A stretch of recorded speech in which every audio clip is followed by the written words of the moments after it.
It looks like a riot police training ground or a film set for some post-apocalyptic war. What it actually is the latest front line in the battle between property developers and the people who feel their communities have been ripped apart. This is Sweets Way, the North London estate that's found itself at the centre of the housing crisis. What was once a thriving community is now almost deserted. But not quite. From the community of squatting protesters to the former resident turned activist, many people are pulled here, while one seems to be stuck here. Behind this barricade and another barricade about 10 metres beyond lives Mustafa, the last remaining resident of Sweets Way. What's it like living around this place now? It's like ghost town.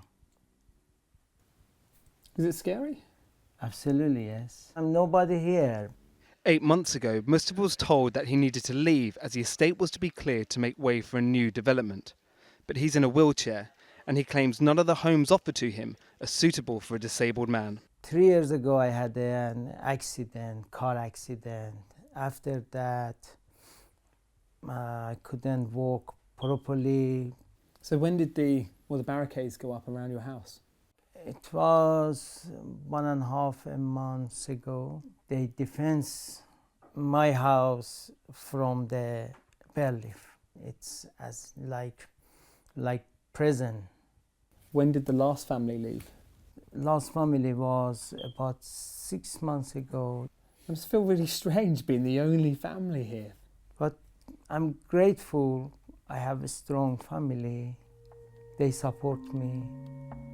Outside, activists hold a 24-hour vigil on the barricades, fearing bailiffs could be used to evict Mustafa at any minute. There have been angry clashes with security guards. What right do you have to... But across the street, the activists have their own project, a warren of squatted homes. So this protest has moved on in the last 6 months. It's no longer about just housing Mustafa and the other residents. It's now about creating a new autonomous community in North London called Sweetstopia. There was an article which is quite interesting where it talks about the housing shortage has made Britain a hotspot for residential property investors. We've got an acknowledged housing crisis, but it seems kind of mad to sort of start chopping down affordable housing. It's a bit like closing hospitals during a typhoid epidemic. Where were you before this place? Oh, I have a home. I mean, this is a protest. We're here in protest. We've got courgettes, we've got beetroots, peas. Permaculture is about zero waste. In an urban setting, it's just showing that you can still grow food when you've got concrete around you. How does it taste? Oh, it's good. Yeah, fresh, sweet, dystopian food.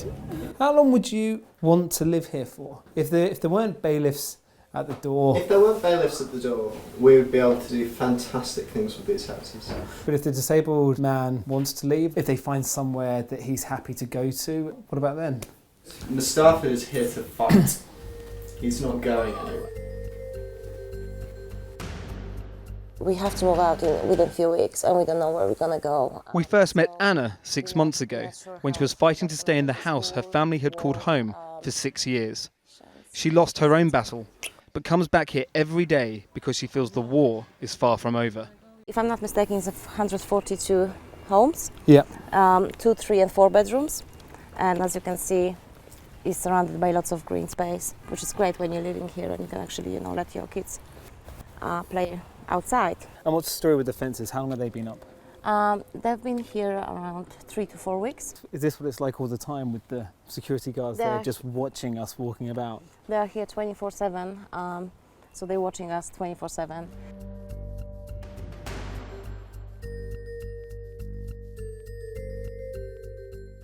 We decided to show that they don't have to be demolished because those houses are here now and we need homes. You've already moved away from this estate. Yeah.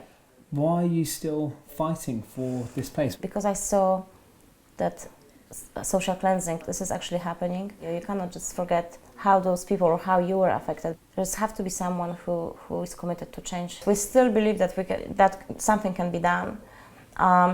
But if we at the same time inspire people to stand up and do something, maybe we're going to end up with the result that everyone wants, which is homes for people, not for profit. The government's response to that could well be that, look, we understand that, and that's a good argument, but this is a huge resource here. There's lots of space. We could double the amount of houses.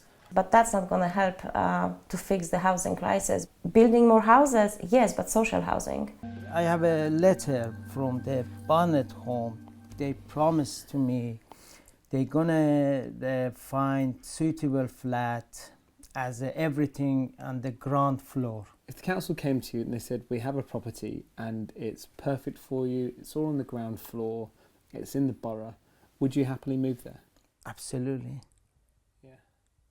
But Until end of this day, today.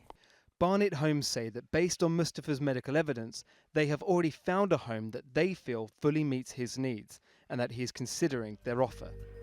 No such offer is being made to the folks of Sweetstopia, and yesterday the bailiffs moved in. We saw that they were putting up like these fences across, and then all of a sudden we see about 20 bailiffs pouring around the corner, and obviously we go, panic! Shame on you! Shame on you! It's a bit sad. That's a lot sad. No, I fought really hard for this.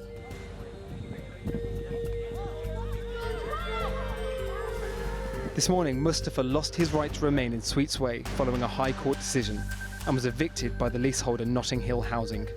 Barnet Homes, who manages the council's housing service, say they have tried contacting Mustafa and are urging him to get in touch so they can discuss the accommodation available, and are adamant that if he can provide further medical evidence, they will reassess the suitability of the property on offer. But for tonight at least, Mustafa's home will be his car.